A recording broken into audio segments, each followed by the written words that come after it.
Bien, hermano, vamos a buscar otras Biblias, el libro de Primera de Tesalonicenses, capítulo 5, y los versículos del 1 al 11. Primera de Tesalonicenses 5, del 1 al 11, vamos a estar predicando sobre este libro tan hermoso en la Biblia.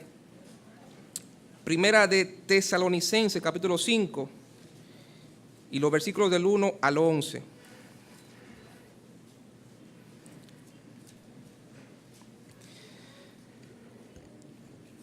Pero acerca de los tiempos y de las ocasiones, no tenéis necesidad, hermanos, de que yo os escriba. Porque vosotros sabéis perfectamente que el día del Señor vendrá, así como ladrón en la noche. Que cuando digan paz y seguridad, entonces vendrá sobre ellos destrucción repentina, como los dolores a la mujer encinta, y no escaparán. Mas vosotros, hermanos, no estáis en tinieblas, para que aquel día os sorprenda como ladrón, porque todos vosotros sois hijos de luz e hijos del día.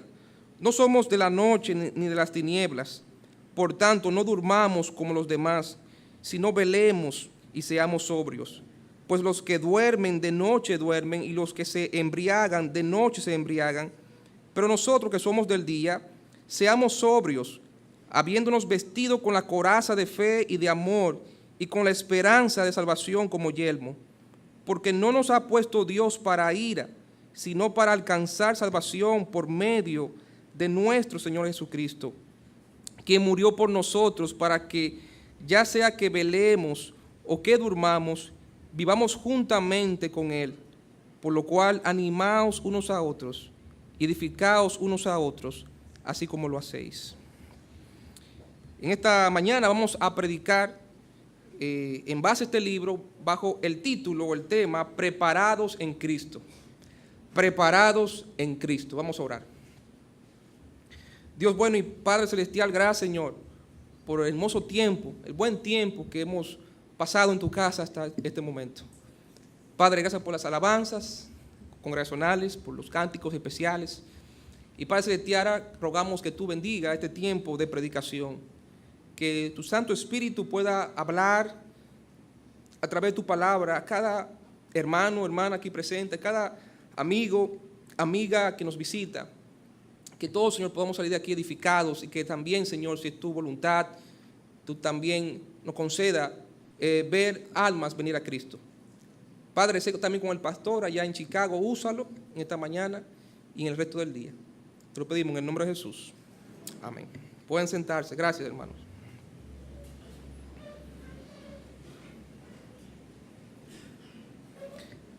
Esta carta de Primera de Tesalonicenses, cuando usted lee la Biblia y ve el lugar que ocupa, aparenta ser de las últimas cartas que el apóstol Pablo escribió.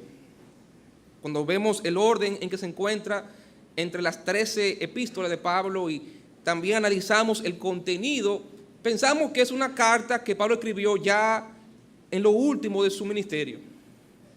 Pero cuando usted y yo leemos el libro de los Hechos, nos damos cuenta que Primera de Tesalonicenses fue la segunda epístola que Pablo escribió a las iglesias. La segunda epístola después de Gálatas, que fue la primera epístola del apóstol Pablo. Aproximadamente en el año 51 después de Cristo, desde la ciudad de Corintio. El apóstol Pablo fue el fundador de esta iglesia. Usted y yo leemos Hechos 17, del 1 al 10, y encontramos que Pablo recibe una visión de un varón macedonio. Ustedes recuerdan, leyendo en Hechos, que le dice, ven y ayúdanos. Y Pablo acude al llamado de Dios a predicar la palabra de Dios en Macedonia.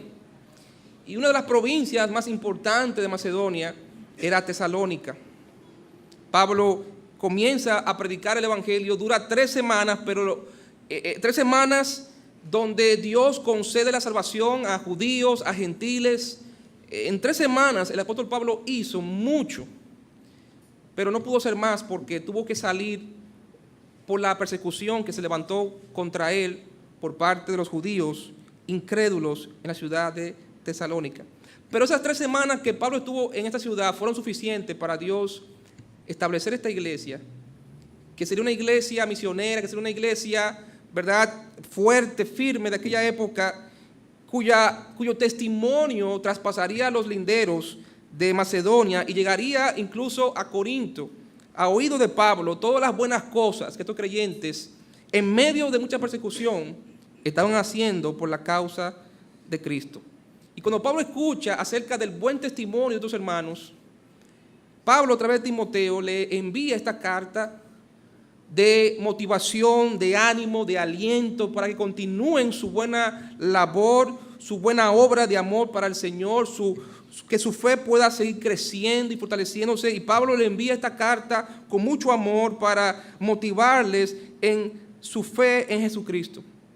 Y para lograr esto, Pablo decide enfocar este mensaje, decide enfocar su mensaje de aliento y esperanza a través de un evento futuro, un evento que la Biblia llama la venida del Señor.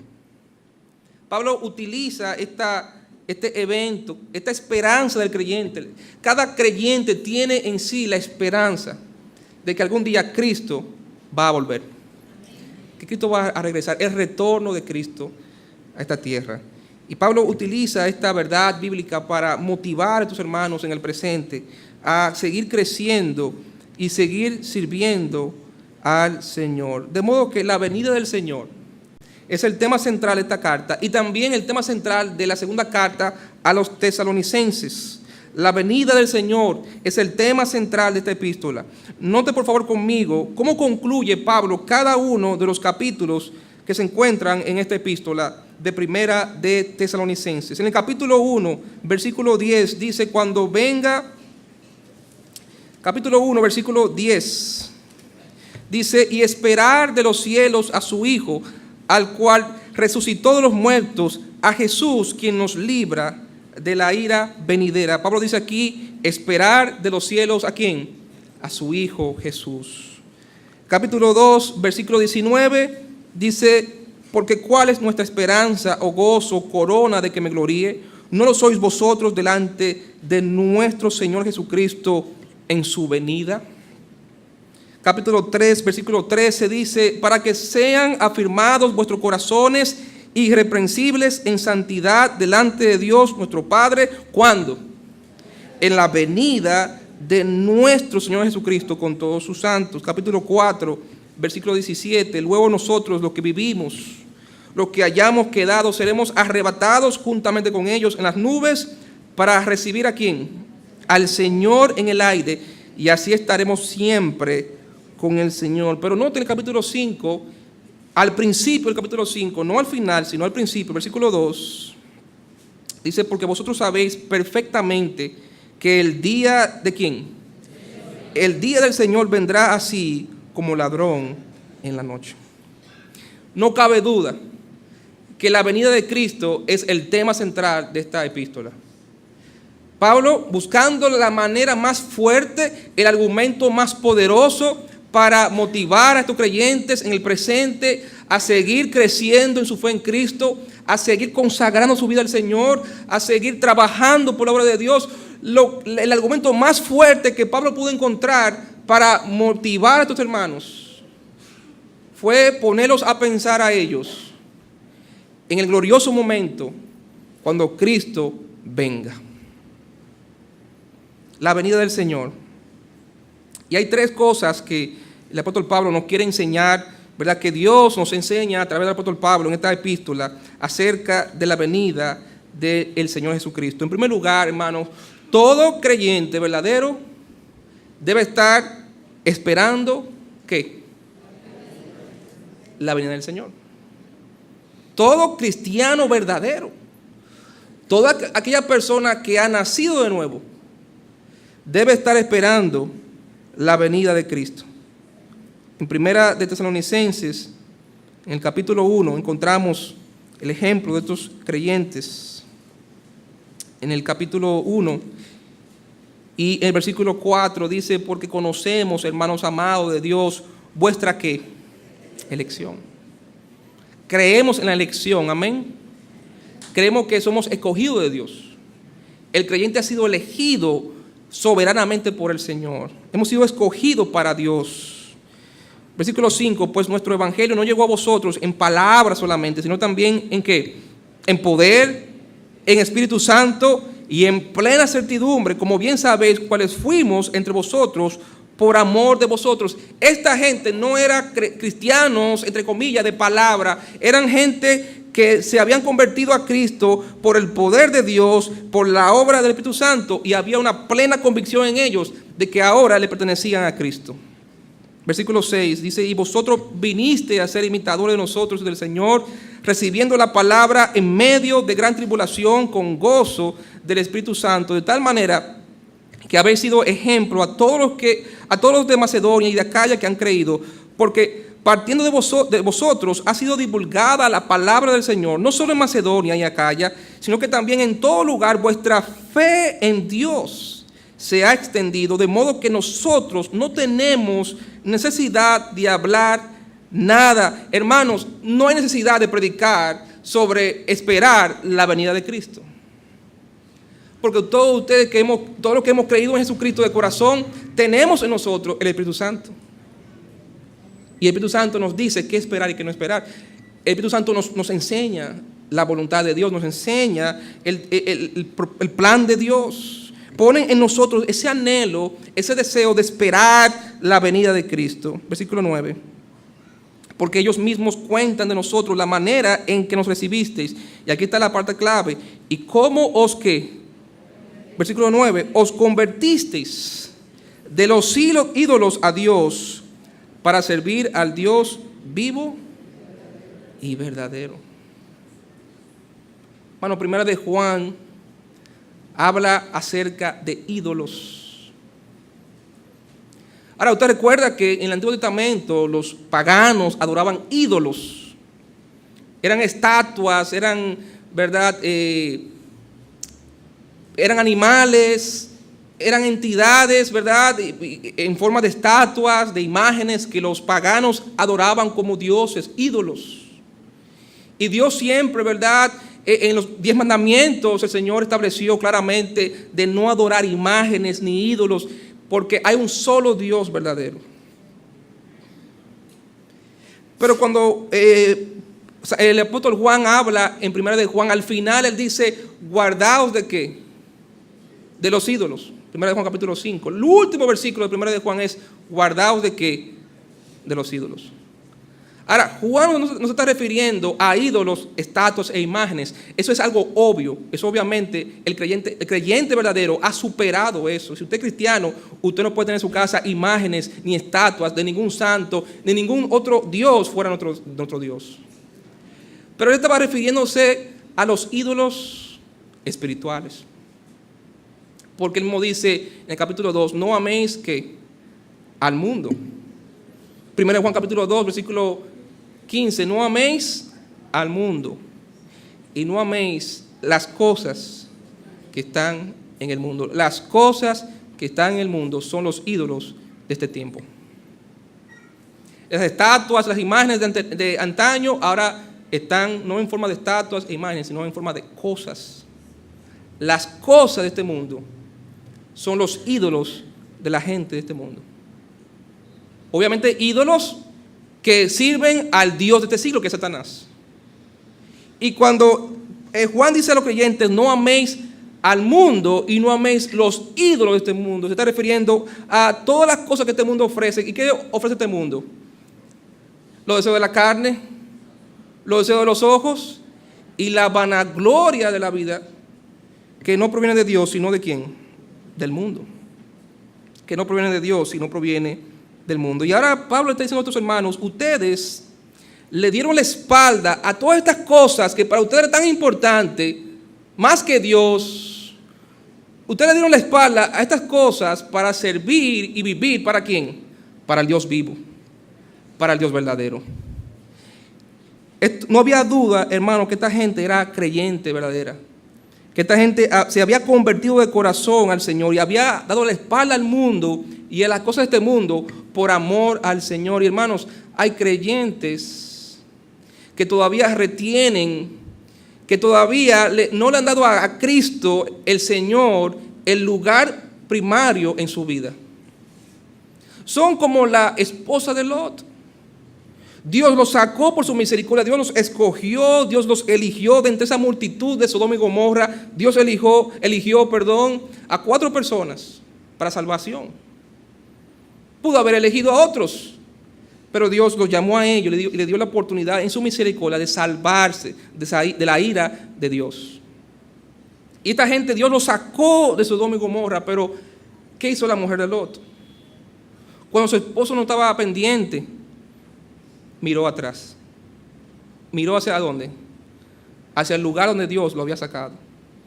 ¿Y qué pasó con ella? Se volvió ¿qué? Una estatua de sal.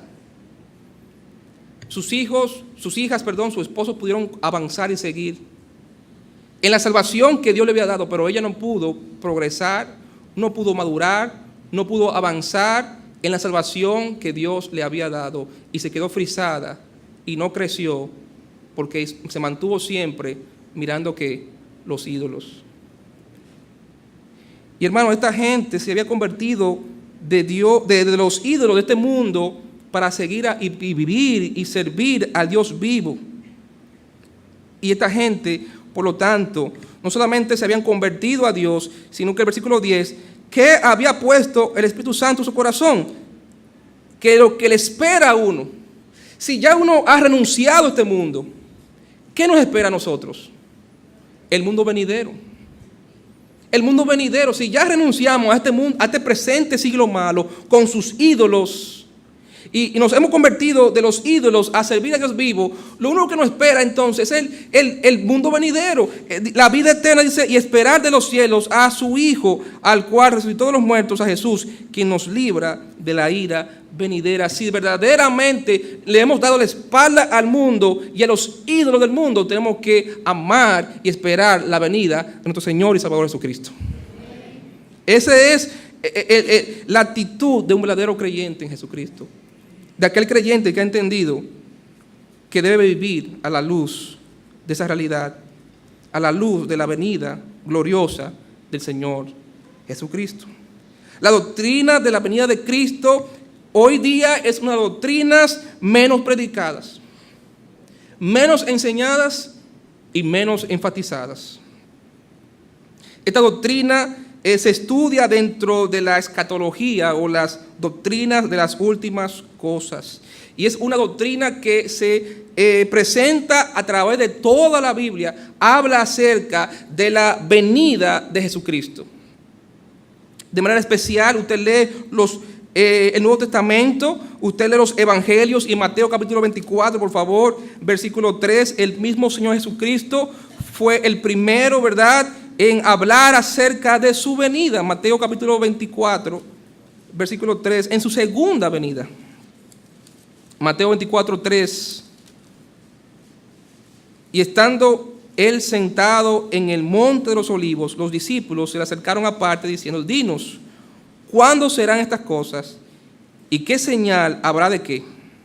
De tu venida y del fin del siglo. 3 preguntas los discípulos le hacen al Señor, y son las 3 preguntas que en Mateo 24, 25 Cristo responde a sus discípulos. Y la pregunta que ellos les hacen: Señor, dinos, ¿cuándo serán estas cosas? ¿Y qué señal habrá de tu venida? Se ve que ya el Señor Jesucristo le había enseñado claramente a sus discípulos que así como Él vino, así algún día Él volverá. Y ellos querían saber cuándo iba a ocurrir eso. ¿Cuándo eso iba a pasar, a acontecer? Muy interesante. Cristo le está hablando a ellos en el monte ¿de qué? De los olivos. Y de acuerdo a las profecías del Antiguo Testamento, es precisamente el lugar geográfico donde Cristo volverá a poner sus pies algún día. Usted lee también el libro de los Hechos, capítulo 1, versículo 11. Hechos 1:11 dice: los cuales también le dijeron: varones galileos, ¿por qué estáis mirando al cielo? Este mismo Jesús que ha sido tomado de vosotros al cielo, así vendrá como le habéis visto ir al cielo. Cuando Cristo ascendió a los cielos y una nube desapareció de la vista de sus discípulos, y los discípulos se quedaron mirando, contemplando, a ver si podían volver a ver a Jesús. Los ángeles le dijeron: ¿por qué estáis mirando al cielo? Este mismo Jesús que ha sido tomado de vosotros al cielo, así vendrá como lo habéis visto ir al cielo. Usted lee también las epístolas de Pablo, ¿verdad? En Tesalonicenses, 1 Corintios, 2 Timoteo, todas hablan acerca de este acontecimiento, de la segunda venida de Cristo. Usted lee también las epístolas generales, Santiago, capítulo 5, versículos 7 al 8, 2 de Pedro 3, 12, 1 de Juan 2, 28, hablan acerca de la segunda venida de Cristo. Y obviamente Apocalipsis, sus temas centrales, el cumplimiento de la venida del Señor Jesucristo. De manera que esta doctrina, hermanos, de la venida de Cristo es una doctrina muy importante, es una doctrina muy enseñada en la Biblia, muy enseñada en la iglesia primitiva. Los primeros cristianos estaban muy conscientes acerca de la segunda venida de Cristo. Estaban tan conscientes que mire cuál era el saludo natural, cotidiano entre los hermanos de la iglesia primitiva, de los primeros cristianos. En 1 Corintios, el capítulo 16, versículo 22, Pablo utiliza esta misma expresión en 1 Corintios, capítulo 16, versículo 22.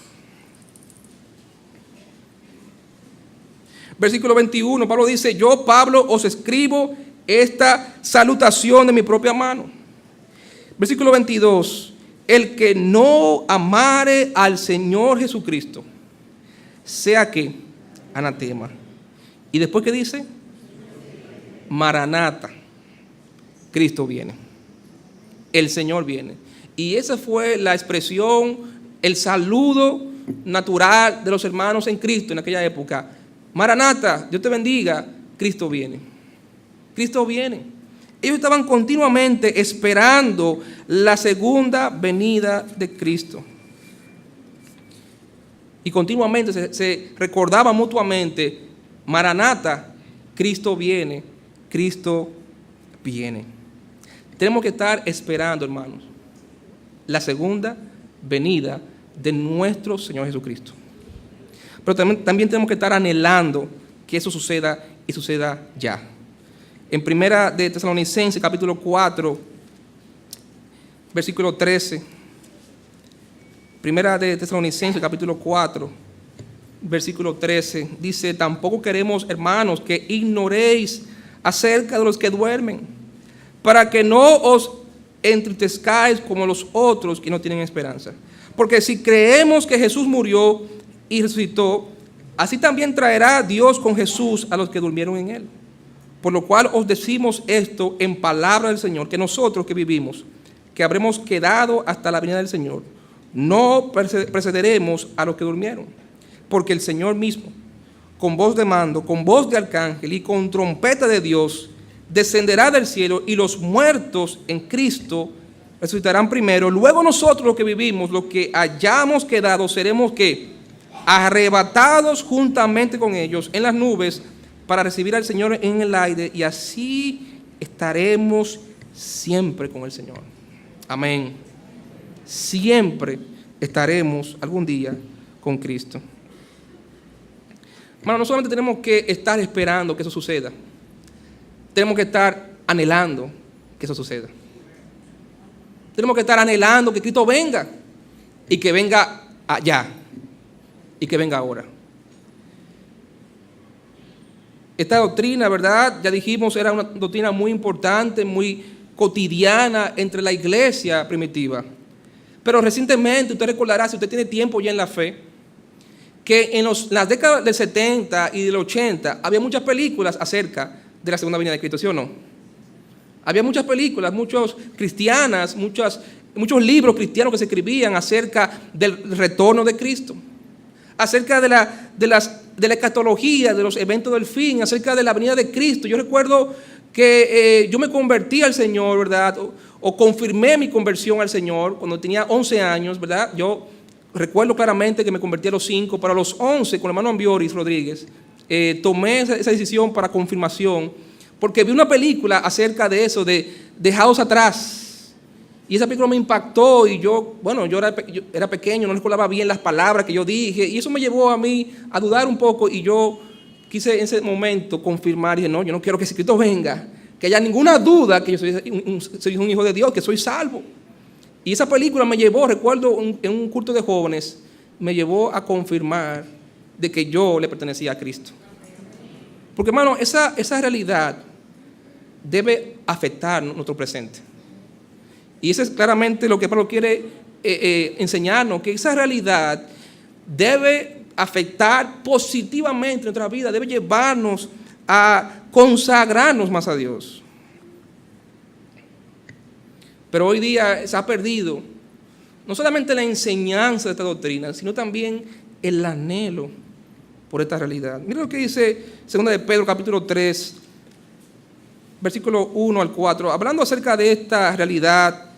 Mira lo que Pedro escribió hace casi 2000 años atrás, 2 de Pedro capítulo 3 y el versículo 1, dice: amados, esta es la segunda carta que os escribo, y en ambas despierto con exhortación vuestro limpio entendimiento, para que tengáis memoria de las palabras que antes han sido dichas por los santos profetas y del mandamiento del Señor y Salvador dado por vuestros apóstoles.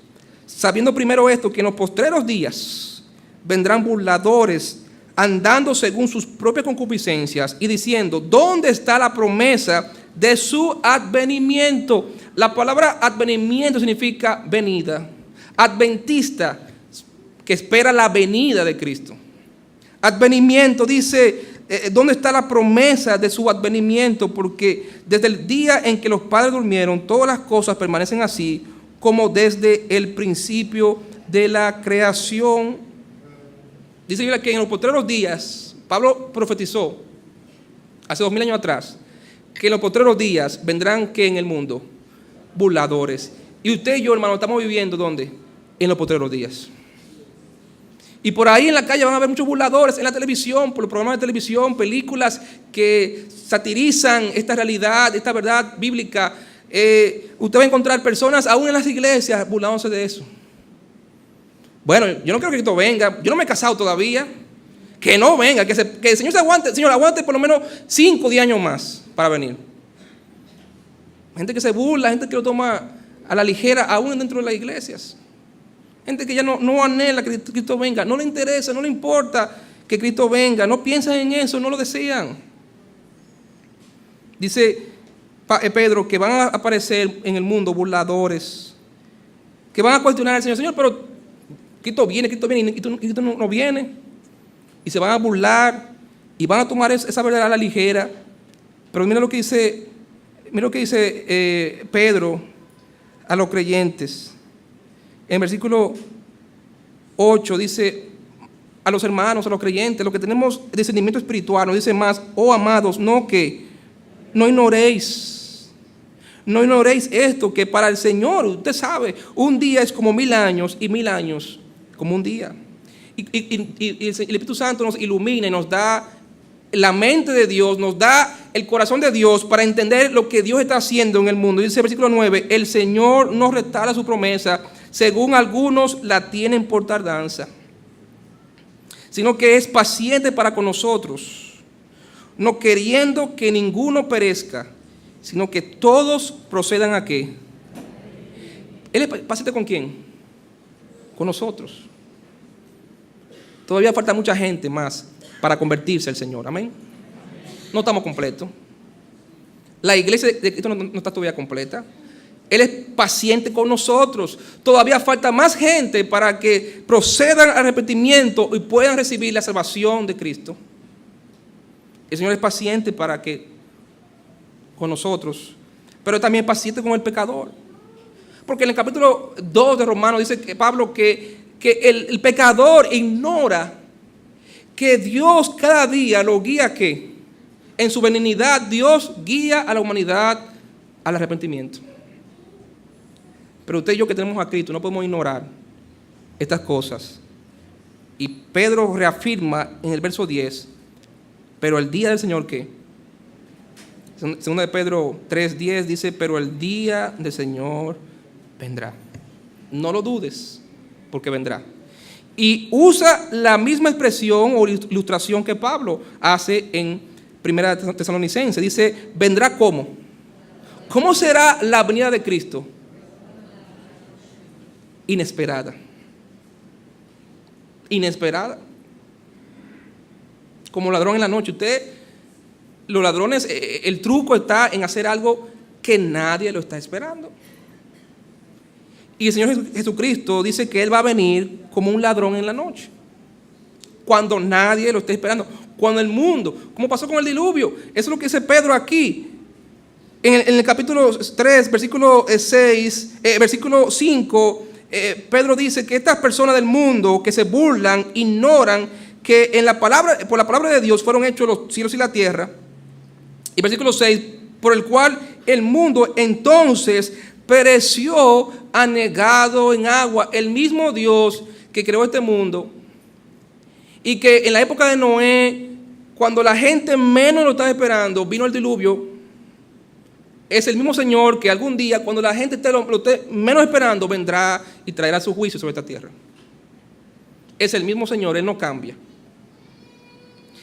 Y usted y yo tenemos, hermanos, que anhelar que Cristo venga. Porque queremos que venga ya el juicio de Dios sobre este mundo. No. Hay dos motivaciones muy importantes para el creyente que Cristo venga, positivas. Mira lo que dice 1 Tesalonicenses, capítulo 2, versículo 17. 1 Tesalonicenses, capítulo 2, versículo 17.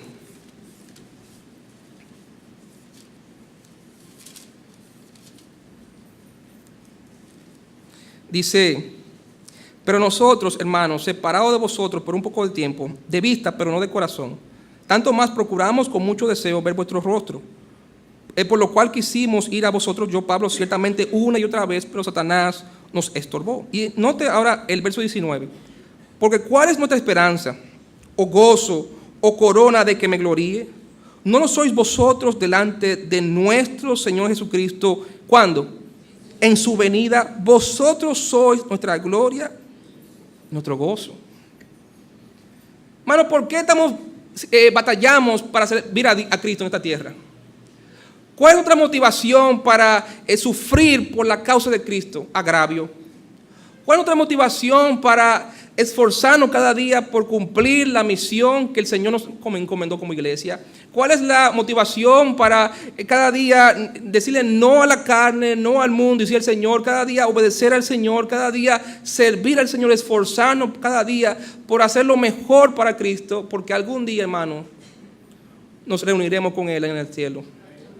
Porque algún día Él vendrá y Él va a recompensar a cada uno de nosotros. Él nos va a recompensar. Quizás ahora nadie te diga por lo que hiciste para el Señor, te diga gracias. Quizás nadie te lo agradezca. Quizás no te reconozcan tu trabajo. Quizás hasta en la iglesia pases por desapercibido tu labor, tu esfuerzo. Hay tantos hermanos que se esfuerzan en esta iglesia por hacer cosas para Dios que nadie las ve. Pero el Señor la está mirando. Y aunque la iglesia, aunque el mundo, aunque otros no lo reconozcan, el Señor lo está notando. Y algún día, cuando Cristo venga, Él te va a recompensar. Él te va a decir estas palabras: fiel, siervo fiel, ¿verdad? Sobre poco has sido fiel, sobre mucho te pondré. Entra, ¿en qué? Entra en el gozo de tu Señor. Bien, siervo fiel, buen siervo fiel. El Señor, ¿verdad?, cuando venga, nos va a recompensar. El solo hecho de verlo va a ser una recompensa, amén. Y saben que tus canciones, ¿verdad?, de que no me interesa, ¿verdad?, mansión, no me interesa coronas, solo verte cara a cara ya para mí es una recompensa. Pero la verdad es que además de ver al Señor, el Señor va a traer recompensa para nosotros, hermanos. El Señor nos va a recibir con los brazos abiertos y el Señor nos va a recompensar por todo lo bueno que hicimos por Él en esta tierra. Eso es suficiente, hermano, ¿verdad? Para desear que Cristo venga, poder descansar de tanto trabajo y esfuerzo por Él y por su reino y poder escuchar las palabras de aprobación de Cristo. palabras de aprobación, hermano? ¿Cuánto necesitamos escuchar palabras de aprobación? ¿Y qué pocas palabras de aprobación recibimos en esta tierra? Por el esfuerzo que hacemos por Dios, por otros. Esposos que no reciben palabras de aprobación de sus esposas por su esfuerzo, por serle fiel, ser buen cristiano. Esposas que no reciben palabras de aprobación de sus esposos. Hijos que no reciben aprobación de sus padres. Al contrario, por servir al Señor, los padres le critican, los padres, ¿verdad?, le hablan mal, los maridos se molestan, las esposas se molestan, incrédulos muchas veces, no aprueban, pero algún día el Señor Jesucristo nos va a aprobar y nos va a dar palabras de aliento y aprobación. Bien, bien hecho, buen siervo y fiel, entra en el gozo del Señor. Por eso que Pablo anhelaba tanto la venida de Cristo. 2 Timoteo capítulo 4, versículo 8, oiga lo que dice Pablo, 2 Timoteo 4, 8. El versículo 6 dice, porque yo ya estoy para qué, para ser sacrificado, dice Pablo en 2 Timoteo 4, 6. Y el tiempo de mi partida está ¿qué? Cercano. He peleado ¿qué? La buena batalla, he acabado la carrera cristiana, he guardado mi fe. Por lo demás, ¿cuál era la motivación de Pablo en servir a Cristo, en pelear la buena batalla de la fe, en guardar la fe, en mantenerse firme en la fe? Por lo demás, me está guardada la corona de justicia, la cual me dará el Señor, juez justo, en aquel día. ¿Y cuál es aquel día? El día en que Cristo ¿qué? Venga. Y no solo a mí, sino también a todos los que aman ¿qué? Ese día, los que aman su venida, los que queremos que ya Cristo venga para descansar del trabajo, del esfuerzo y poder ser recibidos con aprobación de parte de nuestro Señor Jesucristo. Eso nos debe motivar a anhelar, hermano, de corazón que Cristo venga. Pero también debemos anhelar la venida de Cristo, porque será un tiempo no solo de recompensa por lo que hemos hecho, sino un tiempo de reencuentro.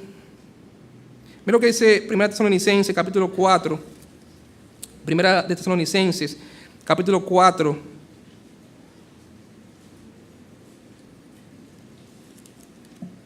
Y el versículo 13 dice, tampoco queremos, hermanos, que ignoréis acerca de los que duermen.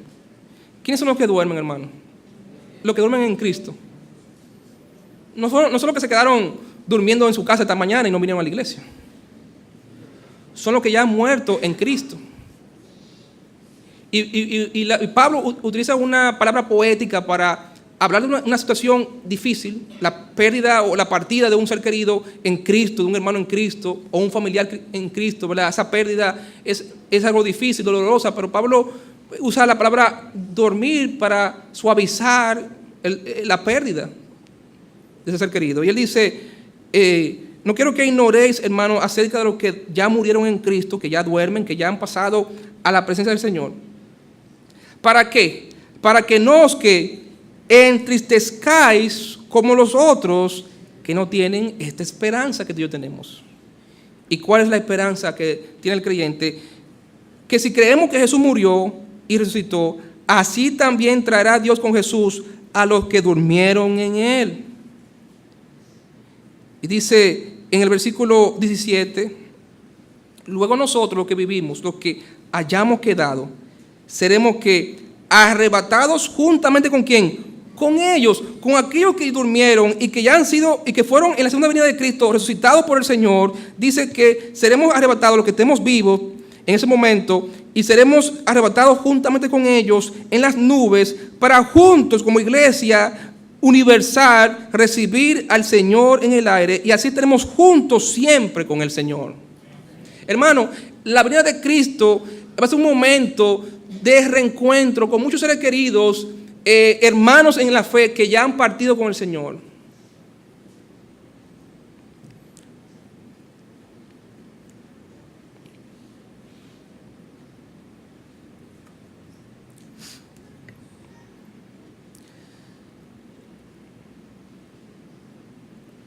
Piensa, hermano, cuántas personas en Cristo han muerto, que usted conoce y que usted ama. Será un momento, hermanos, de reencuentro.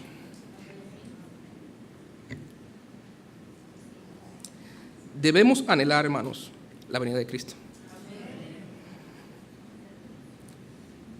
Qué glorioso será ese momento, hermano. Qué glorioso será reencontrarnos con aquellos que ya han muerto en Cristo. Y estaremos todos juntos con el Señor para siempre. Yo no sé tú, pero es un motivo para anhelar ese día.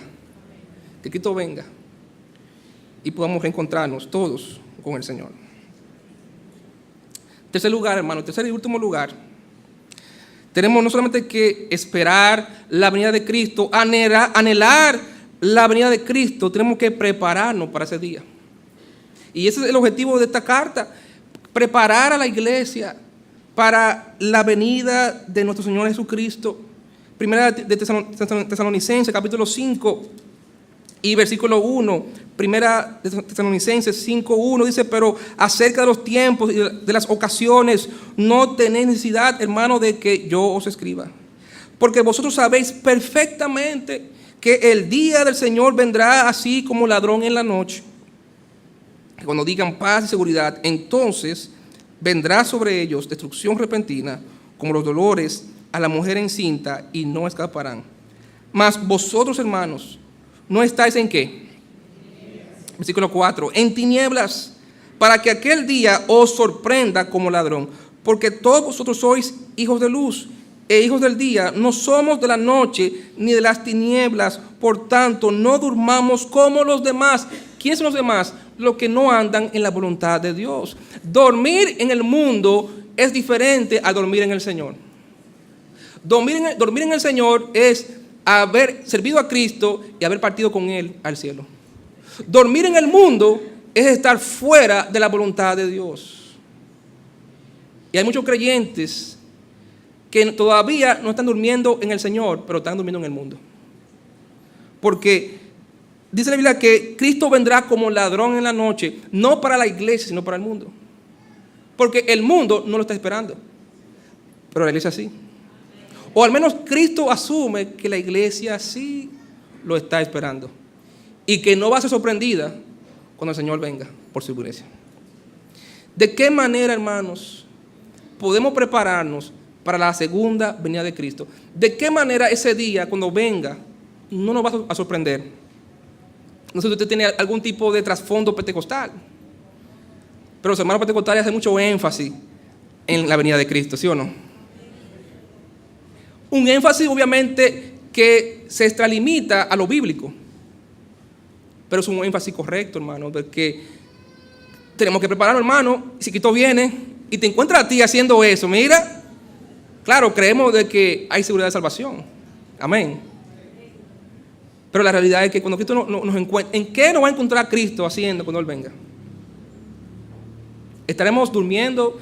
Y quiere decir eso, fuera de su voluntad, o estaremos ocupados en nuestra salvación, ocupados en las cosas que el Señor nos ha dejado hacer.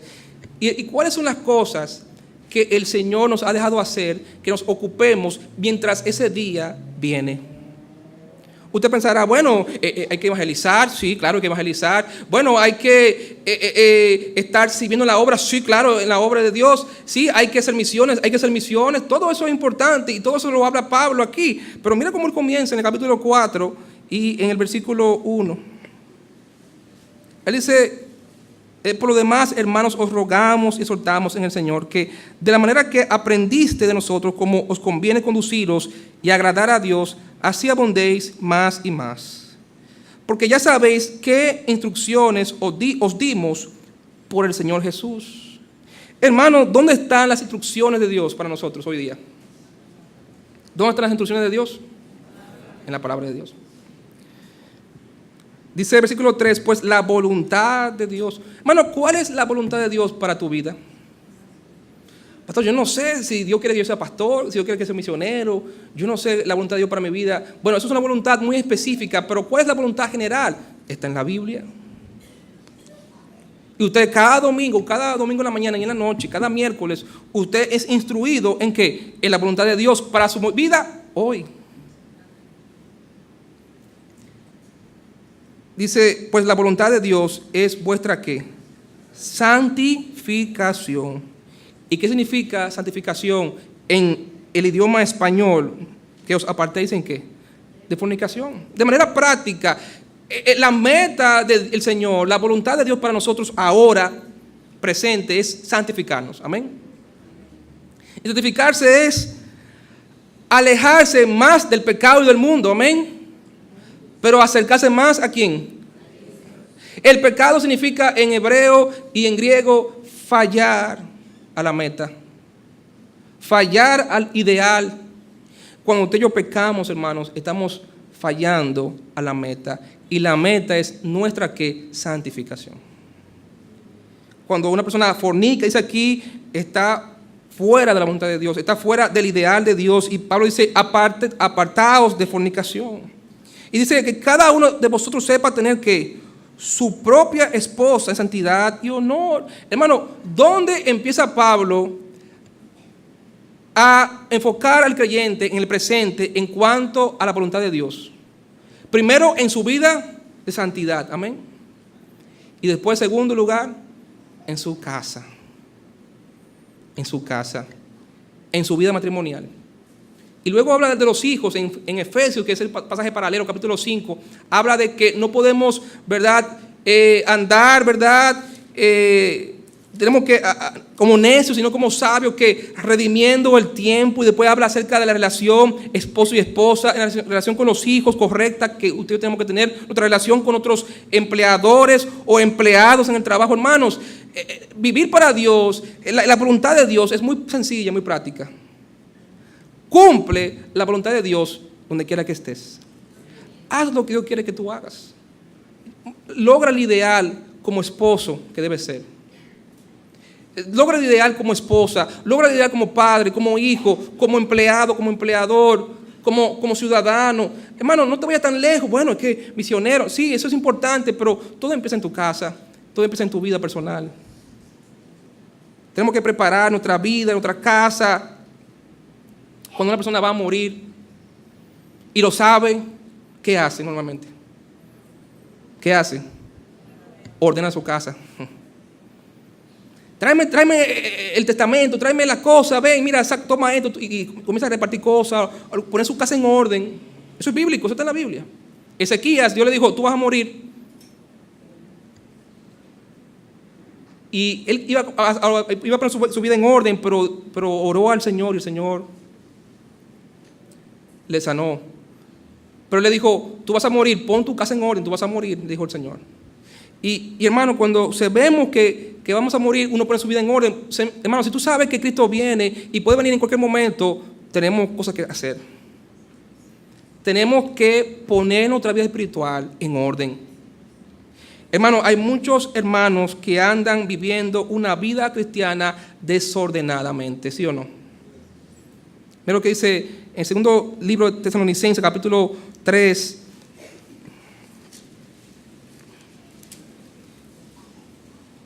Y el versículo 6 dice, pero os ordenamos, hermanos, en el nombre de nuestro Señor Jesucristo, que os apartéis de todo hermano que anda como desordenadamente. ¿Y qué es vivir una vida cristiana desordenada? Es vivir no según la enseñanza que hemos recibido del Señor.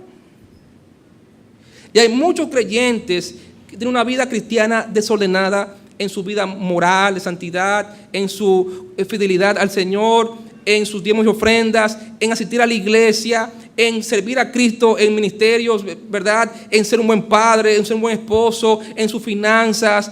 Óigame, hay una lista de cosas que muchos creyentes están viviendo desordenadamente. Y la pregunta es, ¿y si Cristo viene, hermano? ¿Y si Cristo viene ahora? ¿Cómo encontrar el Señor nuestra vida? Encontrar una vida ordenada para Él, preparada para su venida, o una vida loca.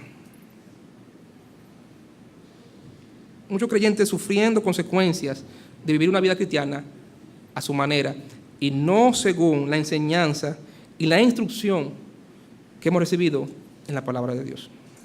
Hermano, pon tu vida en orden. Cristo viene. Pon tu casa en orden, Cristo viene. Pon tu matrimonio en orden, Cristo viene. Tus hijos en orden, tu vida moral en orden, tu vida de santidad en orden, tus finanzas en orden. Pon tu ministerio en orden, Cristo viene, hermano.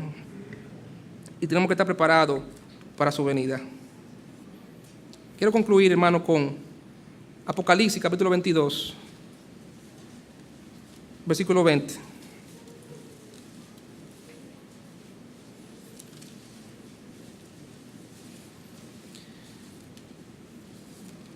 Apocalipsis 22, 20 dice Juan: el que da testimonio de estas cosas dice: ciertamente vengo en breve. ¿Y quién dice eso? El Señor Jesucristo. Y dice Juan responde: ¿cuál es la respuesta de un creyente? Ante el anuncio de Cristo: vengo en breve, iglesia, despierta, vengo en breve. ¿Y cuál debe ser la respuesta de la iglesia? Todos juntos, una voz: amén, sí, ven, Señor Jesús. Maranata, que así sea. Vamos a orar.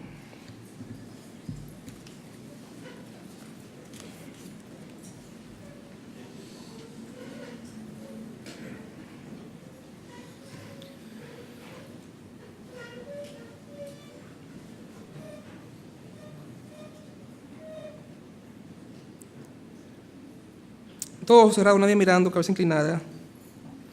Mientras la música suena, vamos a tener un tipo de invitación como siempre hacemos.